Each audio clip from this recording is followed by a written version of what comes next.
Produced by Eric Garcia, Front Range Hip.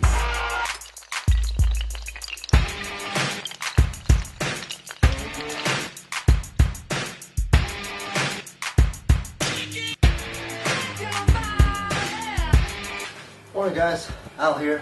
I'm going to go ahead and start off with the training tip of the day.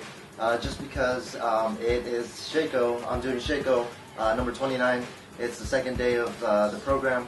I'm going to be deadlifting, and I kind of want to warm up my shoulders before any pulling or anything like that. The way I warm up my shoulders is I got this technique from Martin Rooney. He's a physical therapist and he's a powerlifter. Definitely in the trench knowledge along with book smarts. So the thing, I'll go ahead and show you how it looks like.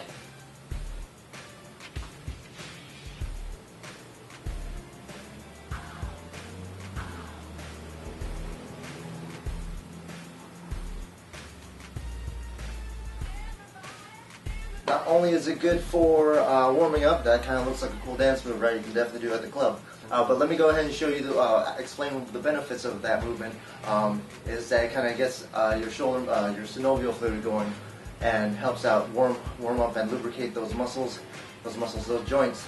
And so basically, what I'll break it down to you. You're going into this nice diagonal movement here, and as you notice, my thumb is actually pointing down as I go down and up as I go up.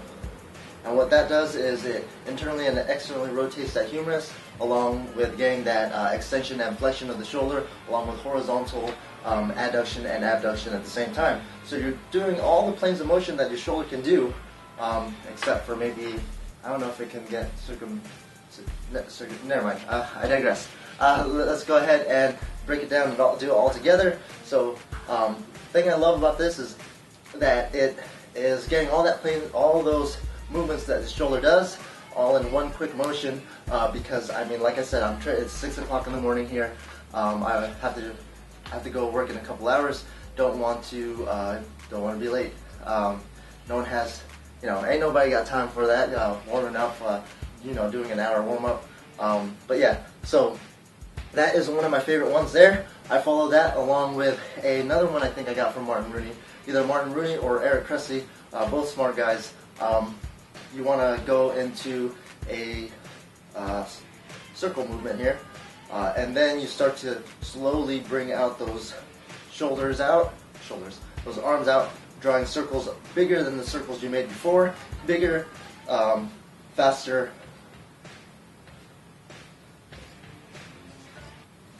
and wider. Bigger, faster, and wider. Sounds like a powerlifting documentary. And then there's also the other way. Same exact thing, bringing it out and faster. So like I said, the thing I love about this is that it maximizes your warm-up. Other than that, I'll keep warming up. I don't want to go ahead and bore you with all that. It's just basically specific things. If you're doing the bench press, you definitely want to warm up with the bench press, just because it's specific.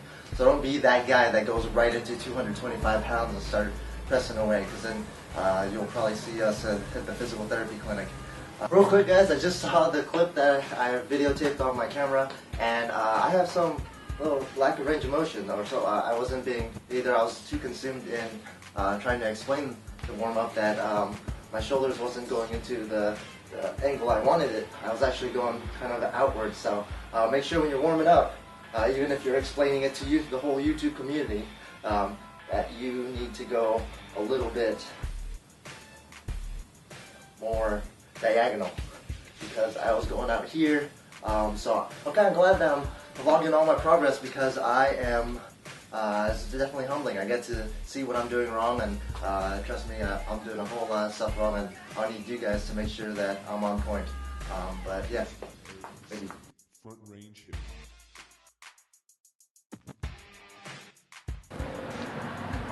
Alright guys, so this is my second day of Sheiko number 29.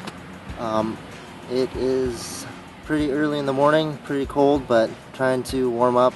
The bar was freezing. I remember holding the bar, and I couldn't even open my hands because they were too cold. So I warmed up already with my previous sets. I didn't bother recording those because, you know, it's just your warm-up set.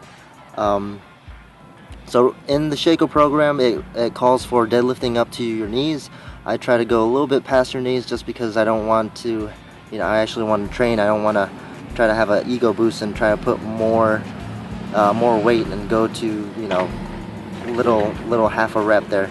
I don't really do pulls to the knees, so this is kind of a weird exercise for me.